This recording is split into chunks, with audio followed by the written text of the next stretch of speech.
Bismillah ar-Rahman ar-Rahim. I welcome you all to today's episode of Echoes from the Mimbar. Our khutbah today at Aleppo University Central Mosque was titled Lessons from Death. This week has been a week of so many important deaths from both the local and international scenes. We lost the Vice Chancellor of Kwara State University, Malete, Professor M. Makabi.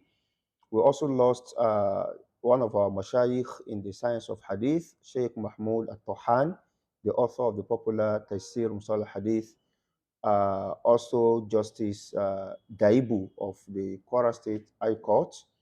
We also lost a very prominent medical doctor here in Ilorin, among other people that have died this week. So it's a week of so many important deaths, and it is important that the member reminds the people of the importance of death and how close death is to every one of us.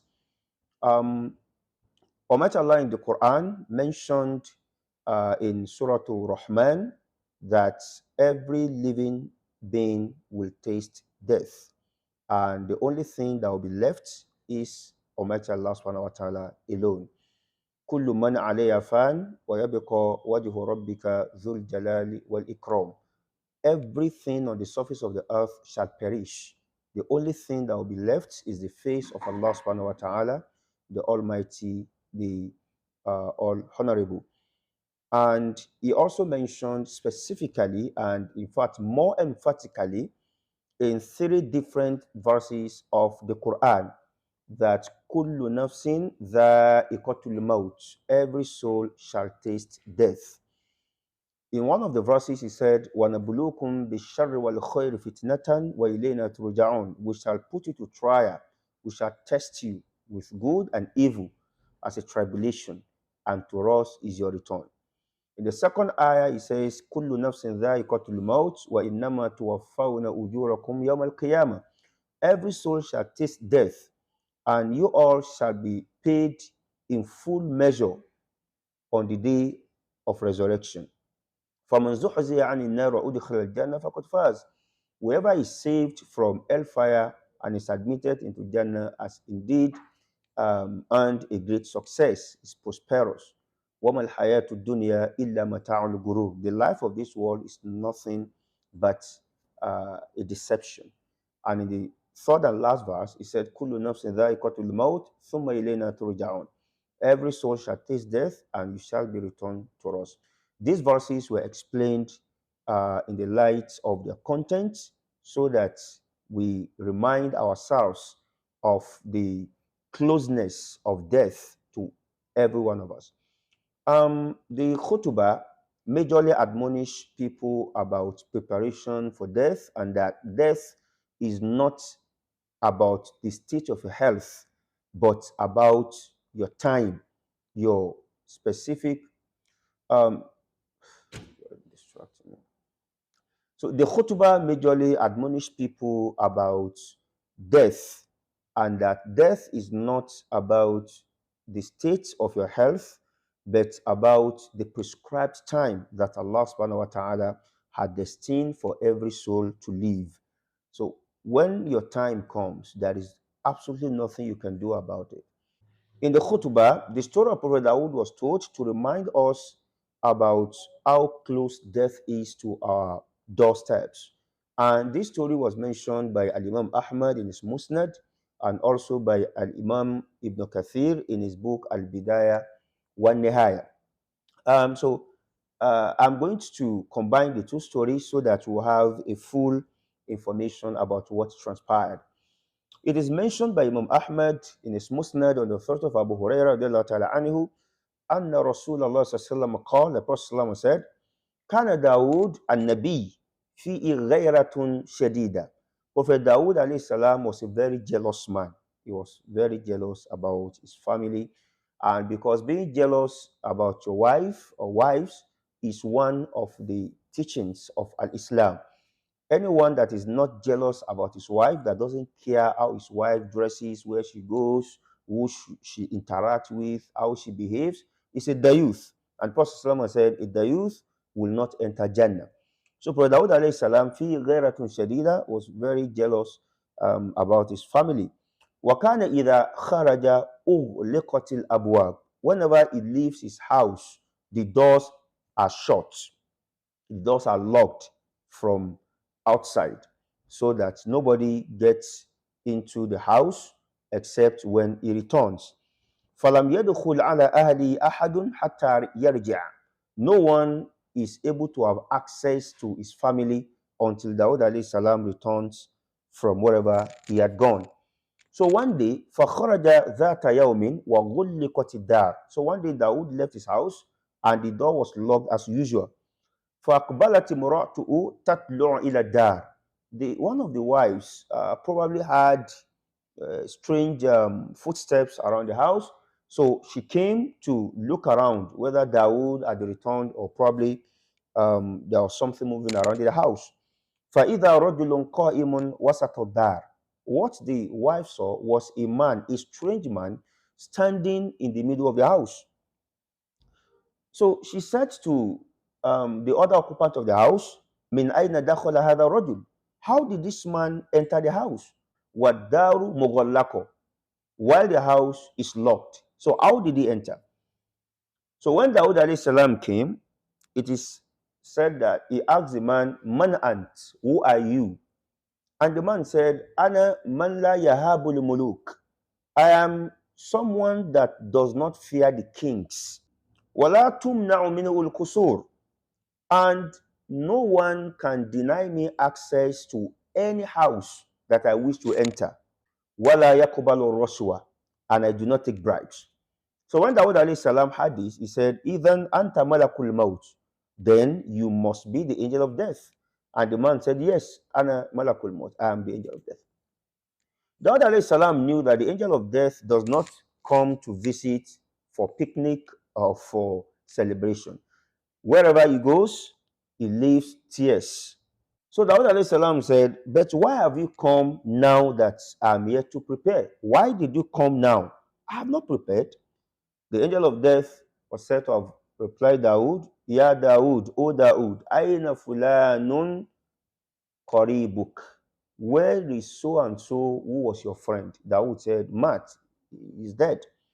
He said, Aina fulanun jaruk. Where is so and so who was your neighbor? Dawud said, Matt, he has died. The angel of death then asked him a rhetorical question. Ama laka fi mawti ibra. Didn't you learn any lesson from his death? So we learn from this story that death doesn't announce its approach. It doesn't send invitation to anyone. It doesn't notify anyone that he is coming. The notification that death sends to us all is the death of our relatives, of our friends, of our neighbors, of people around us. So when people around us start dying one after the other, that is a notice from death that one day, sooner or later, ours is also coming to happen. So the khutbah also told the story of Abu Huraira radiallahu ta'ala anhu when he was on his sick bed and he started crying. And the people asked him, Ma yubkika? What makes you cry? Why are you crying? Abu Huraira radiallahu ta'ala anhu said, Amma inni la abuki ala dunyakum hadhihi. I do not cry over your world that I'm about to leave. Walakinni abuki ala bu'di safari. I'm crying because I'm about to embark on a long journey. Wakillati zadi. And my provision is small. I don't have enough provision to take me through the journey I'm about to embark on. وأنا أصبحت في صعود مهبة على جنة ونار. And I'm about to climb a bridge that leads to either of paradise or hellfire. Wala adiri ila ayyatihima yukhadhu bi. And I do not know to which of these two I am being taken. It is also mentioned in the khutbah that when Al-Khalifa Al-Mamun, lamma hadaratu al-wafat, when he was on the sick bed and he thought that he was not going to make it, Baka, he started crying. And he said, Allahumma ya man la yazulu mulkuhu irham man qad zala mulkuhu. O Allah, you are the one whose power, whose throne, and whose authority does not get taken away from him. Irham man qad zala mulkuhu. Have mercy, have compassion on the one whose power has just been taken away from him. And finally, the popular poem of Malik bin Dinar was also quoted in the khutbah. So Malik bin Dinar said, Maraltu bil maqbara. One day I walked past. He said, one day I walked past the cemetery, and I said, Ataitul kubur fanadaytuha. I came to the graveyards and I called out to its occupants, Aina al mu'azzamu wal muhtakar. Where are the powerful people, the honorable people, and the dishonorable ones? Where are they today? Where are the rich and the poor? Where is everyone? وَأَيْنَ الْمُدِلُّ بِسُلْطَانِهِ. Where are those who use their power, their authority, their influence, their connection to deal with people, to oppress them? وَأَيْنَ الْمُزَكَّى إِذَا مَفْتَخَرَ. And where is he who boasts of his power, of his influence, of his wealth, and yet he is praised for boasting about his power and influence? He said, فَنُودِيتُ مِنْ بَيْنِهَا. I had a voice calling me from the graveyards. وَلَمْ أَرَى أَحَدًا. But I didn't see anyone. And the voice was saying, تَفَانَوْا جَمِيعًا فَمَا مُخْبِرٌ. They all have died. There is no one to reply your question. There is no one to give you the information that you seek. وَمَاتُوا جَمِيعًا وَمَاتَ الْخَبَرُ. They've all died, and they died with their history on earth, their information. Everything that they did on earth has been buried with them.